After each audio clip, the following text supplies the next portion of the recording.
హైదరాబాద్లో traffic jam కారణాలు public transport develop కాకపోవడం మేజర్ పాయింట్. అసలు ఎట్లా ట్రాన్స్పోర్ట్ రంగాన్ని, పబ్లిక్ ట్రాన్స్పోర్ట్ రంగాన్ని డెవలప్ చేయడం, ఏ వింగ్స్లో చేయాలి? అంటే మెట్రోని విస్తరించాలా, లేకపోతే ఎంఎంటీఎస్ని విస్తరించాలా, ఆర్టీసీ బస్సుని తీసుకురావాలి? ఎట్లా తీసుకొస్తే హైదరాబాద్ని ట్రాఫిక్ ఫ్రీ సిటీగా తీసుకురావడానికి అవకాశం ఉంటుంది? డెఫినెట్గా ఇప్పుడు అన్ని మెట్రో రైలు కూడా హైదరాబాద్కి అవసరమే.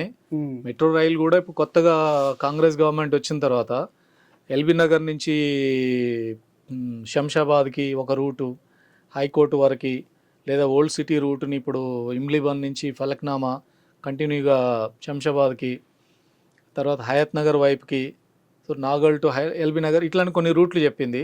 సెకండ్ ఫేజ్లో కొన్ని, థర్డ్ ఫేజ్లో కొన్ని రూట్లు అన్నారు. మెట్రో రైలు ఏర్పాటు అనేది చాలా కాస్ట్లీ ఎఫ్ఐఆర్, చాలా బడ్జెట్ కావాలి దానికి. దాన్ని కూడా మెట్రో రైల్ని కూడా అవసరమైన రూట్లలో, కోర్ సిటీలో, ట్రాఫిక్ హెవీగా ఉన్న ప్రాంతాల్లో ఏ మేరకు దాన్ని మనకున్న ప్రయారిటీలో డబ్బుల్ని బట్టి దాన్ని భూమిలో కాబట్టి మధ్యలో ట్రాఫిక్, రోడ్డు మీద ట్రాఫిక్ లేకుండా దాన్ని ఆ మేరకు, కానీ అంత డబ్బు ఖర్చు పెట్టాలి, దాని తగ్గట్టుగా చేయాలి. సో మెట్రోని ఆ మేరకు ఎంకరేజ్ చేయాలి. కానీ అంతటా మేము మెట్రోనే పెడతాం అంటే ఆ గవర్నమెంట్కి ఉన్న డబ్బుల్లో అవన్నీ జరిగే పరిస్థితి లేదు. రెండోది అవసరం కూడా లేదు. అసలు గవర్నమెంట్ అడగదు, మొత్తం పీపీపీలేగా. పీపీపీ లేవు, ఓన్లీ హైదరాబాద్లోనే పీపీపీ ఒక్కటే ప్రాజెక్టు. ఇప్పుడు కొత్త కట్టేది నో పీపీపీ, మొత్తం గవర్నమెంటే. హెచ్ఎంఆర్ఎల్ఏ, హైదరాబాద్ మెట్రో రైలు వాళ్ళే రేపు కట్టబోయేది కడుతున్నారు. ఇప్పుడు నడుపుతుంది ఎల్ఎన్టీ సంస్థ, రేపు రాబోయే దాంట్లో మాత్రం హైదరాబాద్ మెట్రో రైలు వాళ్ళే నిర్మించబోతున్నారు. రెండోది, ఒక మెట్రో రైలు విస్తరించడంతో పాటు ఎంఎంటీఎస్ వ్యవస్థ సెకండ్ ఫేజ్ని ఎఫెక్టివ్ నడిపితే నార్త్ హైదరాబాద్ అంతా, నార్త్ హైదరాబాద్లో మేజర్ ప్రాంతం అది కవర్ అవుతున్నటువంటి పరిస్థితి. దాన్ని ఎఫెక్టివ్ నడపాలి. దాన్ని ఇంకా విస్తరించే అవకాశాలను చూసి దాన్ని నడపాల్సిన అవసరం ఉంది. అన్నిటికంటే ముఖ్యమైనది ఆర్టీసీకి సంబంధించింది. ఆర్టీసీ బస్సుల సంఖ్య పెంచండి. అందరు ఎక్స్పర్ట్ చెప్పే కనీసం 7,000 బస్సులు హైదరాబాద్ కావాలి. మీరు రోజు రోజు తగ్గిస్తున్నారు. ఉన్న బండ్లలో కూడా చాలా బండ్లు ఎప్పుడు మూలగబడిపోతే అర్థం కాని పరిస్థితులు ఉన్నవి. బస్సుల సంఖ్య పెంచండి. హైదరాబాద్లో కావాల్సినంత ట్రాన్స్పోర్టేషన్ వస్తుంది. ఇప్పుడు మహిళలకు ఉచిత ప్రయాణం ఇచ్చిన తర్వాత బస్సులో ఎక్కడం అసాధ్యం అయిపోయింది.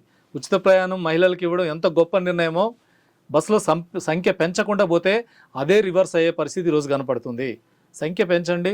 ఇప్పుడు కాలేజ్కి వెళ్ళే టైంలో అంత వేలాడుతూ ప్రయాణం చేయాల్సిన పరిస్థితి, ఎక్కడ ప్రమాదాలు జరుగుతున్నాయి. మొన్న ఒక అమ్మాయి బస్ కింద పడి చనిపోయింది, బస్ ఎక్కి దిగుతూ.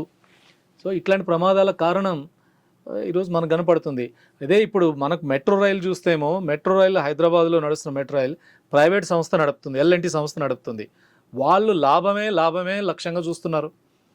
అందుకని ఇప్పుడు దాంట్లో కూడా కిక్కిరిసిపోతున్నారు ప్రయాణికులు. ఫుల్ ట్రాఫిక్ జామ్, ఎక్కేటట్టు ఉండదు, దిగేటట్టు ఉండదు. అసలు ట్రైన్లకు ఎక్కే పరిస్థితి పీక్ టైంలో చూస్తే ట్రైన్ దిగాలంటే అసాధ్యం, ఎక్కాలంటే జరిగే పని కాదు.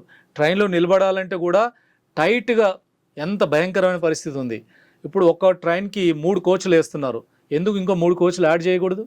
6 కోచ్లు వేసి ఎందుకు నడపావు అంటే, మేము ఆ కోచ్ల కోసం ఎందుకు ఖర్చు పెట్టాలి అనే లెక్కలు వేసుకుంటున్నారు ఎల్ఎన్టీ వాళ్ళు. ఎందుకు గవర్నమెంట్ ప్రశ్నించదు? సెంట్రల్ గవర్నమెంట్ 1,400 కోట్లు ఇచ్చింది ఎల్ఎన్టీ వాళ్ళకి, ఎందుకు మీరు ప్రశ్నించారు? స్టేట్ గవర్నమెంట్ ఎందుకు ఫెసిలిటీ క్రియేట్ చేయమని అడగరు?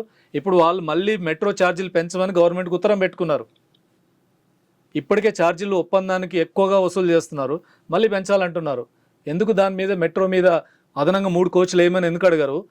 3 నిమిషాలకు, 4 నిమిషాలకు, 5 నిమిషాలకు ట్రైన్ కాదు, అంతకంటే ఫ్రీక్వెన్సీ పెంచండి, నెంబర్ ఆఫ్ ట్రైన్స్ పెంచండి. దాన్ని ఆ ఫెసిలిటీ పెంచడం మీద కాదు, వాళ్ళు టాయిలెట్కి వెళ్తే కూడా 10 రూపాయలు వసూలు చేసి లాభాలు సంపాదించుకునే స్థితికి వచ్చారు ఇప్పుడు ఎల్ఎన్టీ సంస్థ. ఏం పబ్లిక్ సర్వీస్, టాయిలెట్ వసూలు చేస్తున్నారు. ఇది ఇప్పుడు ఎల్ఎన్టీ మార్చుకుంది. ప్రతి దగ్గర పైసా వసూలు చేయడం ఎట్లా అంటే, ఎల్ఎన్టీలో మూత్రం పోయడం కూడా ఖరీదు కట్టాల్సిందే, మార్చేశారు సిస్టమ్. తీసుకోవడానికి లేదు. ఇది అందుకనే ఇప్పుడు ప్రభుత్వ రంగంలో రావాల్సిన ఇవన్నీ ట్రాన్స్పోర్టేషన్ అనేది లాభార్జన, లాభం వచ్చిందా నష్టం వచ్చిందా కాదు, ప్రజలకు సరైన సదుపాయం కల్పించామా లేదా, అప్పుడే నగరాలు నడుస్తాయి, అప్పుడే ప్రజలు మూవ్ అవ్వగలుగుతారు. దాంట్లో కూడా లాభ నష్టాలు లెక్కేసుకుంటే కుదరదు. ఓ కాలేజ్ పెట్టి, ఓ స్కూల్ పెట్టి లాభాలు రావాలంటే గవర్నమెంట్ స్కూల్ లాభాలు ఎక్కడి నుంచి వస్తాయి? హాస్పిటల్ పెట్టి, గవర్నమెంట్ పెట్టి లాభం అంటే ఎట్లా వస్తాయి? ఇది కూడా అంతే. ఒక గవర్నమెంట్, ఒక పబ్లిక్ ట్రాన్స్పోర్ట్ని మనం ఎంకరేజ్ చేయాలి.